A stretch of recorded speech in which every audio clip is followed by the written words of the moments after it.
1935.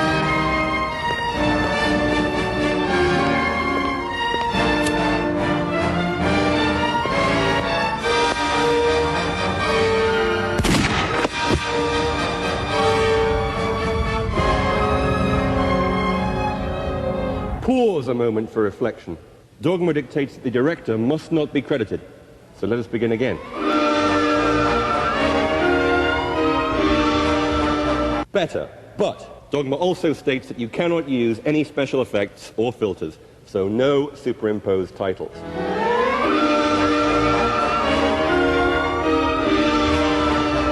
Chicago, 1935. And none of those smart Alex special effects, like painting that blood red, when everything else is in black and white. We're still blaspheming. Dogma forbids genre films, so no westerns, no science fiction, or in this case, no gangster films. Also, the films must take place here and now, so no pretending otherwise. London, 2000.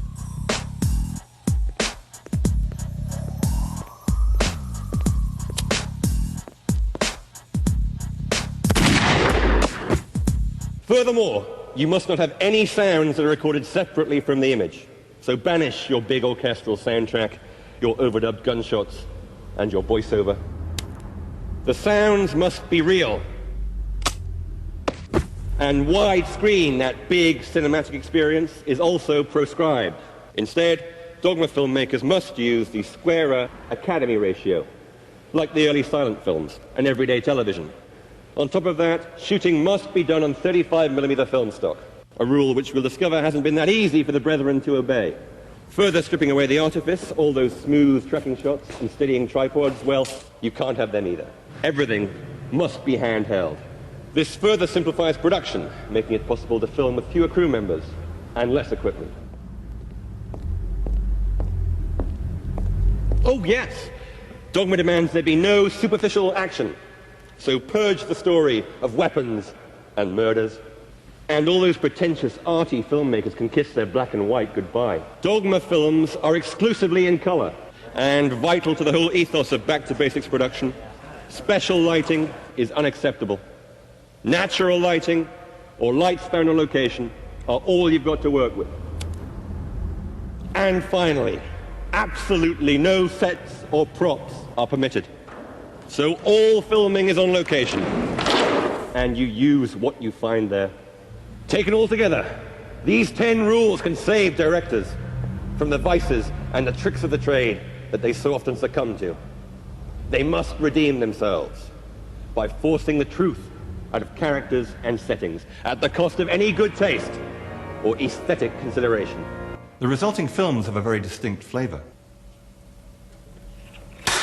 The emotional life is very explosive in all of them, which I think is because you have nothing else to tell the story than the actors. You have nothing else to use when you want to express feelings. You don't have the music to make the crescendo. You have to make them faint or puke or fight, something to express whatever you want to get out. Fascista!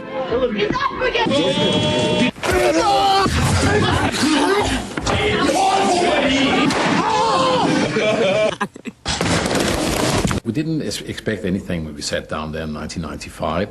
We wanted to do 4 films in another way. We wanted to have a brotherhood. It was a kind of protest against several things. But now when it suddenly became a wave, I don't know why it became a wave. Why should we sit there and being judges? Estonia or some of these countries, they also suddenly can make films, you know, because if that's a film, you know, then we can make films too. I think that's great. Fantastic. Yeah, instead of thinking, oh, if it doesn't look like Star Wars, then we can't make a film, and then, you know, if that is the only thing that comes out of these rules, I think it's fantastic. Currently, there are Dogma films planned in Denmark, Spain, Brazil, Italy, England, Korea, and just about everywhere else. So, has the movement been hijacked by producers keen to make a fast buck? It is not meant to be another package, another low-budget package. It's meant to awake some directors and to encourage some directors and to challenge some directors and filmmakers. It was not the idea to make cheap film, but it's a dogma film and it'll sell. I mean, that's nothing. It's now a tag or a license that other people can pick up. I mean, I keep finding reviews of little films from around the world and Variety where it's either a dogma film, you know, it's the first Albanian dogma film or whatever, or someone has done a film dogma style. And it's a term that's used so loosely. The danger is that it means nothing. There's many sad things to say about dogma right now. I mean, for me, it's sad to hear that when they shoot Danish commercials, they want it dogma-like. I mean, that's not the point. It's the point that people get angry and do something else, or they do this. The point is to reflect the movie business as it is, not to give it another color. The idea was to put a mirror in front of it and say, listen, we can do it another way as well.